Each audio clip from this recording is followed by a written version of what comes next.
Did you see the news story this week about the man from Cape Cod? He's a lobsterman, been doing this for years, and he got eaten whole by a whale. He realized in the fish that he had been eaten whole by the fish or the whale. He survived, and he's been interviewed, and he talked about it. And when I saw this, all I could think to myself was, man, the Bible seems less and less outlandish all the time. I always struggled with that Jonah story. Like, really? Could that really happen? And then I was looking right upon a man who was just inside of a giant whale telling the story of how it happened. Okay, there we go. There's a whole lot of scripture stories that just seem so far-fetched, so big, so hard to believe from our own context in our world today. Fire from heaven, men in fish, waters parting and people walking across, bushes on fire and not being consumed. How does this happen, we think? Our scientific, rational world, we have a hard time getting our heads around these kind of things. And then all of a sudden, 450 miles northeast of you, a man is telling the story of Jonah Part 2 into the news. We talked last week about the connections between the book of Exodus and the Gospel of John. And the writer of the Gospel of John, who's trying to tell the story of Jesus, knows these stories of Exodus so very well. And he understands Jesus' ministry to be that of the fulfillment of the Exodus. The Exodus was the liberation and salvation of the Israelite people. Jesus has come to enact God's character once more for the sake of the entire world. And we have to journey through some of these outlandish stories to understand what it is that God is doing through Jesus, and remember some of these seemingly outlandish stories from the past to understand what the Gospel of John is trying to convey to us. But the story we told last week began at the burning bush, a bush on fire that would not be consumed. And Moses goes and has, of all things, a conversation with this bush that's on fire, which must have been a thing to see if you were a third-person observer. But he's talking to the bush, and he's hearing the voice of God in this moment, and they're conversing back and forth with one another.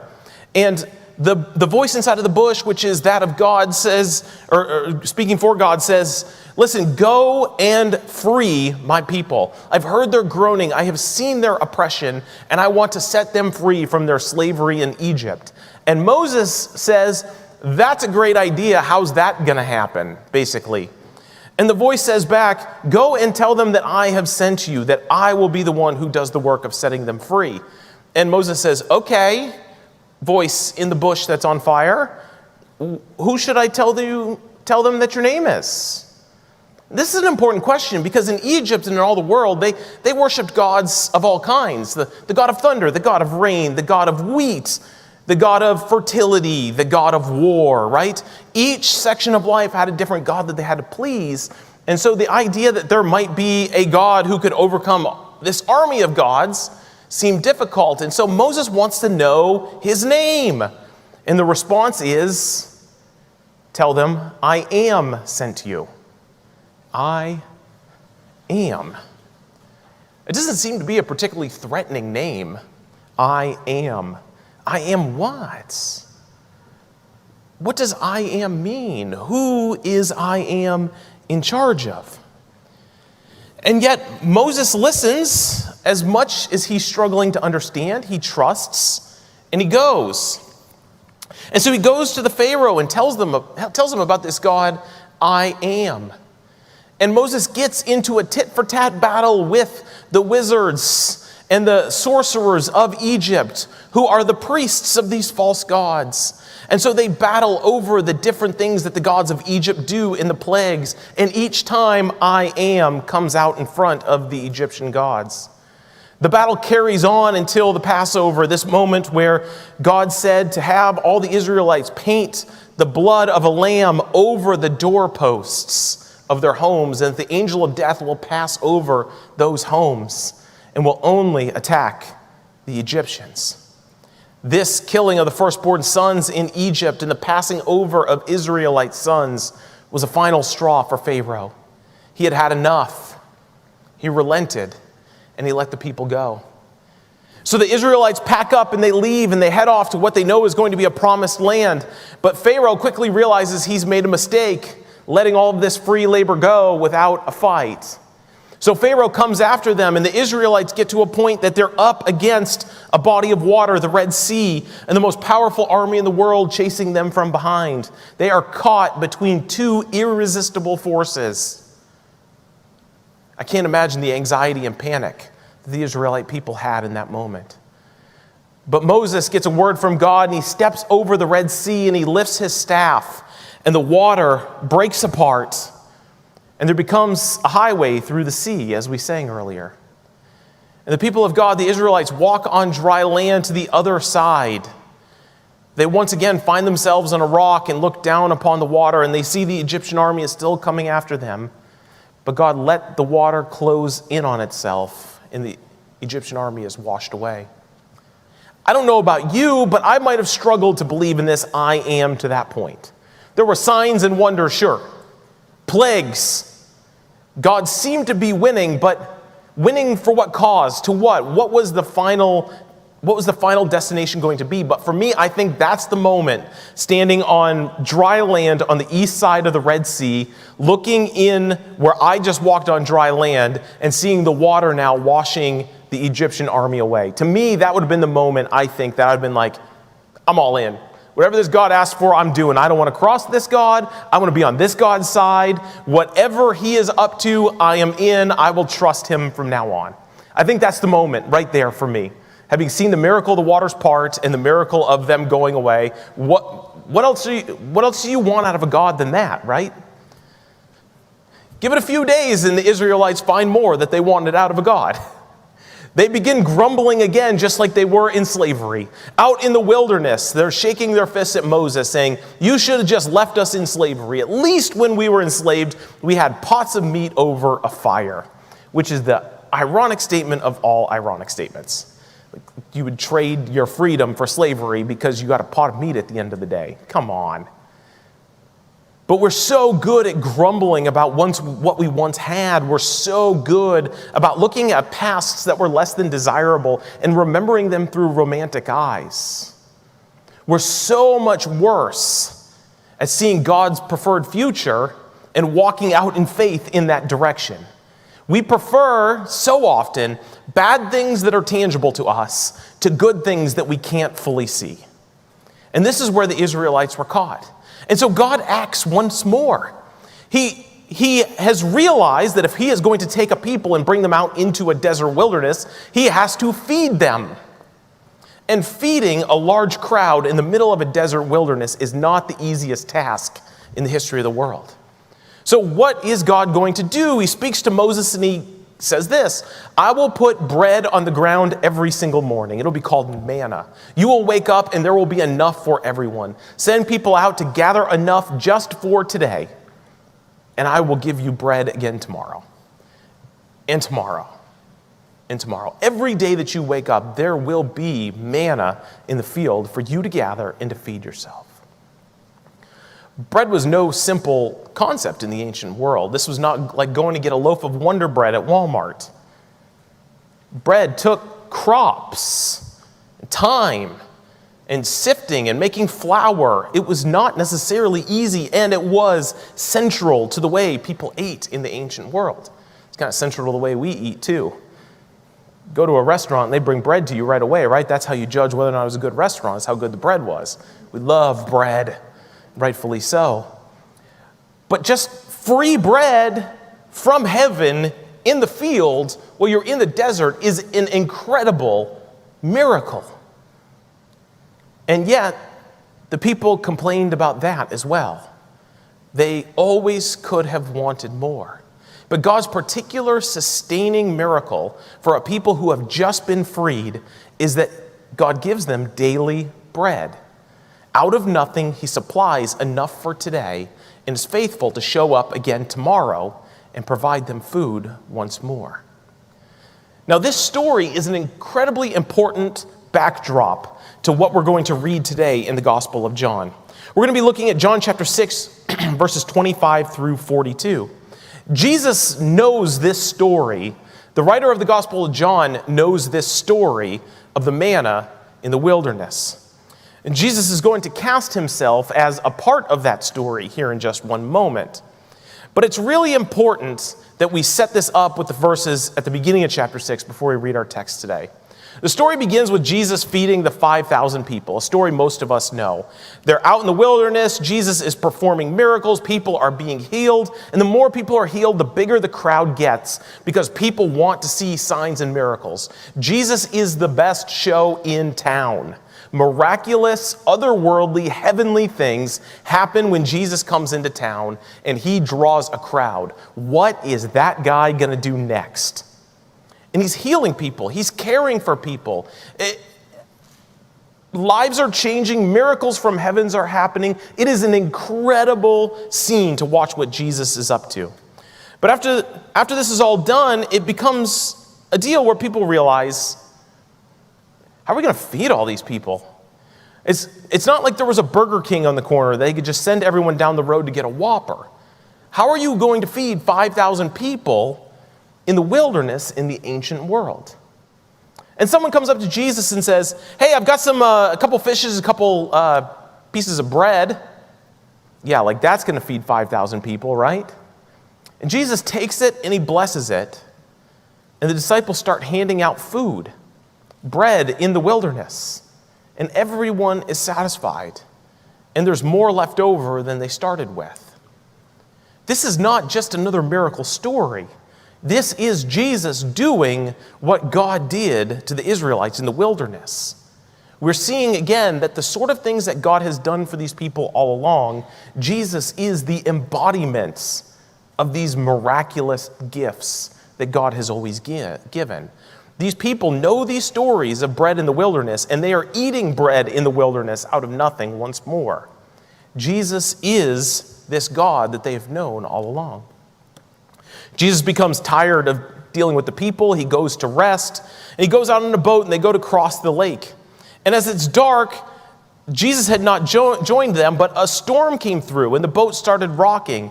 And the disciples who were on the boat started freaking out. They're getting really nervous. And they come to the top of the boat, and they look out upon the storm to see what's going on, and they see someone walking towards them on top of the water. And they predictably, as you and I would, freak out just a little bit. I don't know what's scarier, a storm that's going to take your boat out, or the ghosty guy that's walking at you on top of the water. This is how horror films start. And so they're afraid for obvious reasons, and Jesus speaks to them. And the way Jesus speaks to them is horribly unfortunate in terms of how it's translated for you. It's translated into proper English. It says, "It is I, don't be afraid." That's how we English people talk. But the actual translation from the Greek is, "I am, don't be afraid." Borrowing that same language from the burning bush, when God is going to set the Israelites free, he is, "I am. I will set you free." Jesus again says here in that same language, "I am. Don't be afraid." The God of the Exodus is present with them in the storm that they're facing in their life.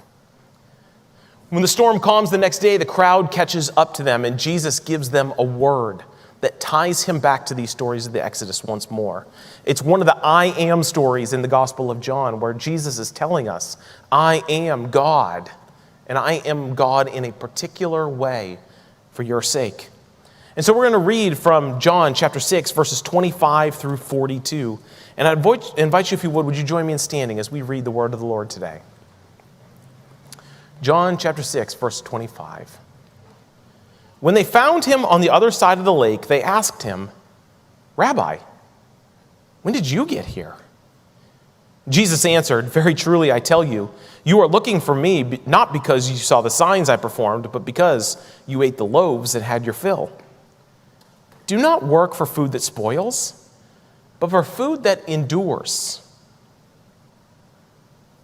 to eternal life, which the Son of Man will give you. For on him God the Father has placed his seal of approval." When they asked him, "What must we do to do the work that God requires?" Jesus answered, "The work of God is this, to believe in the one he has sent. So they asked him, "What sign then will you give that we may see it and believe you? What will you do? Our ancestors ate manna in the wilderness. As it is written, he will give them bread from heaven to eat." Here's your irony alert. This crowd just ate bread from heaven, from Jesus in the wilderness. What more sign do they need? Jesus said to them, "Very truly I tell you, it is not Moses who gave you the bread from heaven, but it is my Father who gives you the true bread from heaven. For the bread of God is the bread that comes down from heaven and gives life to the world." "Sir," they said, "always give us this bread." Then Jesus declared, "I am the bread of life. Whoever comes to me will never go hungry, and whoever believes in me will never be thirsty. But as I told you, you have seen me and still do not believe. All those the Father gives me will come to me, and whoever comes to me will never drive away. I will never drive away. For I have come down from heaven, not to do my will, but to do the will of him who sent me. And this is the will of him who sent me, that I shall lose none of all who has been given to me, but raise them up at the last day. For my Father's will is that everyone who looks to the Son and believes in him shall have eternal life, and I will raise them up at the last day." At this, the Jews began to grumble about him because he said, "I am the bread that came down from heaven." They said, "Is this not Jesus, son of Joseph, whose father and mother we know? How can he say, 'I came down from heaven'?" This is the word of the Lord. Thanks be to God. You may be seated. I am the bread of life. It's a metaphor, certainly, but it's also a big claim. He's situating himself in the story of Israel and saying that he is the fullness of God's activity in the world. He has come to do what God has been doing all along. He was not 2,000 years in the waiting from the Exodus. He was present at the Exodus. He was involved with God when the people were set free. And he has come to set the people free once more. And Jesus notes that people are coming out to watch him. They love the signs and the miracles. They have chased him down because he fed them yesterday. Miraculous things are happening wherever Jesus goes, and people are enjoying the show. Seeing what Jesus can do draws a crowd. Everywhere he goes, people want to see him. He is nearly a spectacle, nearly a circus for people. People want to see something spectacular, and they may be starting to wonder if God is active in him. Before they move to Messiah, they may wonder if he's a prophet or a priest or teacher. But they're suspecting that God is at work somehow in this Jesus. But what they love most is the show. Bring the crippled folks. Bring the ill. Bring the dying. Bring the hungry, and let's see what Jesus will do with it. And with each sign, they get more and more excited. But with each sign, they want more still.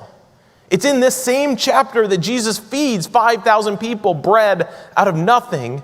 And they're already saying, "Why don't you give us what Moses gave us?" What more sign could you possibly want? Yet there's always more proof, more sign, more miracle, more experience, more feeling that we want. And Jesus cuts to the very core of it. Jesus looks upon them and says, "You don't need more signs. I have come that you might believe. And that you might believe that I am the one the Father has sent. I have come as the bread of life. I am the bread of life for you. If you will treat me as if I am the one the Son has sent, there is eternal life for you. The task you have to do to experience me as satisfying, fulfilling bread that gives you life both here and then, the work you have to do is believe that I am the one the Father sent." This is a tough move for many people. It's one thing to know, to trust that there's a miracle that Jesus can produce. It's another thing to believe that God has sent him as his son in order to save them. And belief can be a hard concept anyways. It's a hard word to define. When do we cross over into belief? When have we acquired belief? The way I think about it is like this. When I had graduated high school and I was just short of going off to college, I traveled to Toronto for an event called NYC, Nazarene Youth Conference. It was a teenaged event meant for worship and speakers and all sorts of really trying to help teenagers engage with their relationship with Christ. And we did all sorts of things that were very, very Christian things, and then all sorts of things that were just fun in the city. One of the fun things we did in the city was go up the CN Tower. If you've ever been to Toronto before, you know that it's the Canadian Space Needle. It's just like that thing in Seattle. I've got a picture of it, in fact, right here. That the tallest building in the middle, very narrow and high, and it looks like about 2/3 up that there's a little donut around it at the top. You can take an elevator up to that donut and look out across the Great Lakes into the Toronto suburbs. You could look straight down into downtown. And one of the features of going up in the CN Tower is that part of the floor is made out of glass. So you can walk out onto a glass floor and look out straight underneath you onto the streets of Toronto. In fact, I have some pictures of it if you want to check it out.